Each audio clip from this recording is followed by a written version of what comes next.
Fala, gente, graça e paz, tudo bem com vocês?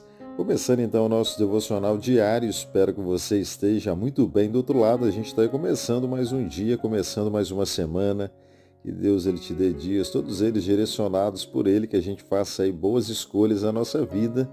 Hoje a gente para meditar um pouco na palavra do Senhor, que Ele possa ministrar o teu coração e que Ele abençoe ricamente a tua vida, a tua casa, toda a tua família, que Ele possa derramar sobre você uma paz que excede todo entendimento. E para você que é novo por aqui, seja sempre muito bem-vindo. A gente fala sempre sobre a vida.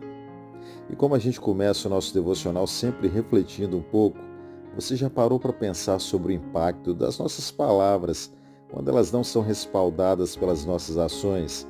Quantas vezes nós aconselhamos aos outros a terem paciência, confiança, fé, mas nos encontramos vacilantes diante dos nossos próprios desafios.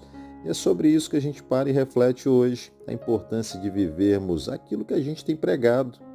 O apóstolo Paulo, lá no livro de 1 Coríntios, lá no versículo 27 do capítulo 9, ele nos adverte e ele diz assim, contudo esmurro meu corpo e faço dele meu escravo, para que depois de ter pregado aos outros, eu mesmo não venha a ser desqualificado.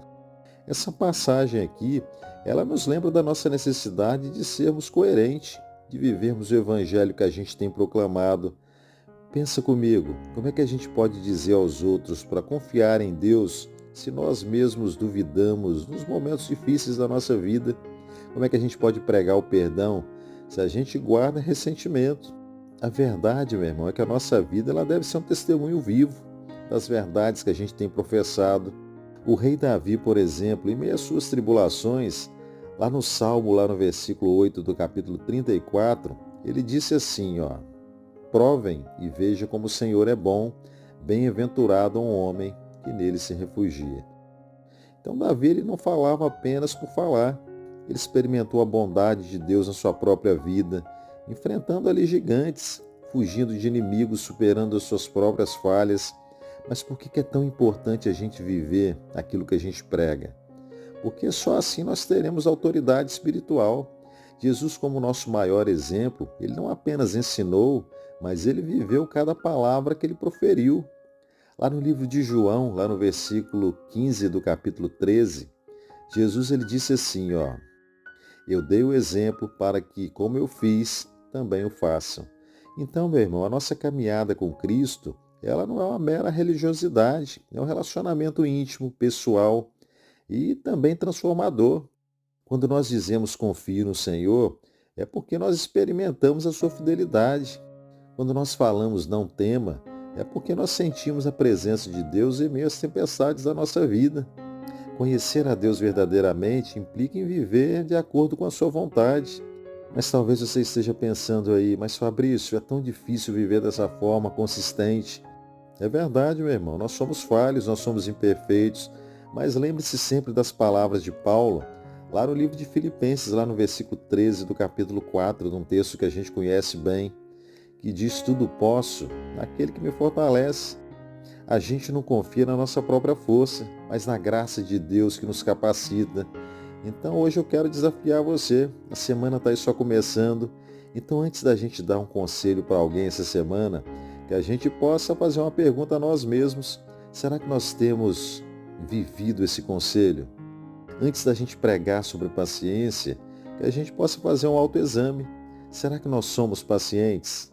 Antes da gente falar sobre confiança em Deus, que a gente possa refletir se realmente nós temos confiado nele em todas as áreas da nossa vida.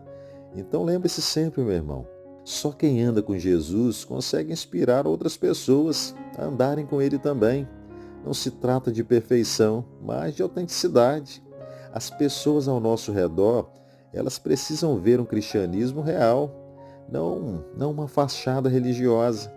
Que a gente possa, como os primeiros discípulos de Jesus, ser tão impactados por Jesus que nós estejamos dispostos a viver e, se necessário, também a morrer por essa mensagem, que as nossas vidas elas sejam um reflexo fiel do evangelho que a gente tem pregado, que o Senhor ele possa nos perdoar pelas vezes em que a gente disse palavras que não foram condizentes com as nossas ações, com a vida que a gente tem levado, Que Deus ele nos ajude a viver uma fé que seja autêntica, que inspire outros a seguirem também.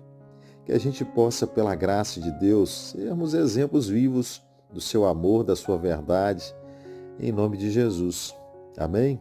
Que a graça do Senhor esteja sobre você durante essa semana, durante toda a tua vida. Guarda aí no teu coração, eu espero que produza bons frutos. Não esquece, amo vocês em Jesus. E se abençoa a tua vida, abençoe também a vida de alguém, compartilhe com um amigo. E amanhã, se Deus permitir, a gente retorna aqui de novo para meditar um pouco mais na palavra dele, pensar um pouco mais na nossa vida e que Deus ele te dê uma semana muito abençoada aí pela frente, tá bom? Grande abraço, fiquem todos com Deus. Tchau, tchau.